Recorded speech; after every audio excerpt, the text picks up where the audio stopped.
আসসালামু আলাইকুম। আমাদের আজকে ফ্যাক্টরিতে আগুন যদি আপনার ফ্যাক্টরিতে ধরে কিভাবে আগুন নিয়ন্ত্রণ করতে হবে তা আজকে আমাদের সেফটি অফিসার আমাদেরকে শিখাইলো যে আগুন ধরলে কিভাবে নিয়ন্ত্রণে আনতে হয়। ফ্যাক্টরির নাম হলো শাহ সিমেন্ট ইন্ডাস্ট্রিজ গ্রুপ।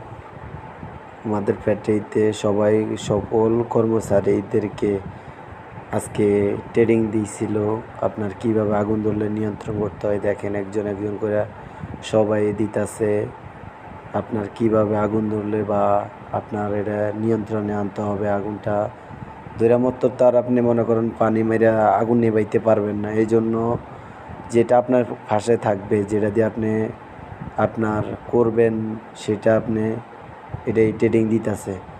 তো একজন একজন করে সবারই নিতেছে, মনে করেন এই যে দেখেন কীভাবে আগুনটা নিয়ন্ত্রণে আনতে হয়। এটা মনে করেন আজকে এই যে আমাদের এখন সিকিউরিটি ভাই আসছেন, উনি আজকে এই যে মারবে, দেখেন উনি কীভাবে আগুনটা নিয়ন্ত্রণে আনতেছে। অনেক সুন্দর লাগলো আজকে বিষয়টা দেখে। তো সবার জন্য সতর্কবার্তা, সবাই যদি কখনো আপনাদের ফ্যাক্টরিতে বা বাসা বাড়িতে আগুন লাগে তো সবাই সতর্কভাবে আগুন নিয়ন্ত্রণে আনতে হবে। আগুন নিয়ে কখনো খেলা করা যাবে না। অল্প একটুর জন্য